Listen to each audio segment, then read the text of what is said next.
نحن موجودين اليوم كشباب بهيدا النهار اللي بيكون موحد ومعمول كرمال الشباب بلبنان. نحن جينا كإيو جيل كونكتر مع الاتحاد الأوروبي لنكون عم نوصل للشباب اللبناني أهميتهم هن كشباب والدور اللي هن فيهم يلعبوه. And being part of this community helped me realize a lot of stuff كان عندي misconception about.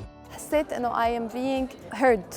يعني I feel it's a safe network لإلي إني أكون عم أحكي عن my experiences, my challenges as a young woman who has just graduated. So how do I get into what I love? Network with other people, to learn from other people's skills. ما فينا كلنا نترك ونفل، بده يضل في حدا هون لحتى نضلنا هيك عم نشتغل لحتى نوصل لمحل أحلى. خلتني أتعرف على كتير يوث من لبنان، خلتني أتعرف إنه نحن مش بس بلبنان، نحن بكذا دولة عربية تانية. بتعطيكي هذه الأوبورتونيتي تو كونكت جوات لبنان وبرات لبنان، بتعطيكي الأوبورتونيتي تعرفي شو آخر انيشيتيفز الإيو عم يعملها بلبنان، ومش بس أنت تستفيدي تفيدي غيرك كمان، لأنه نحن از إيو جي كونكترز بنجرب إنه نحن نعرف بالأوبورتونيتيز وتو شير ذيس أوبورتونيتيز مع اليوث بلبنان.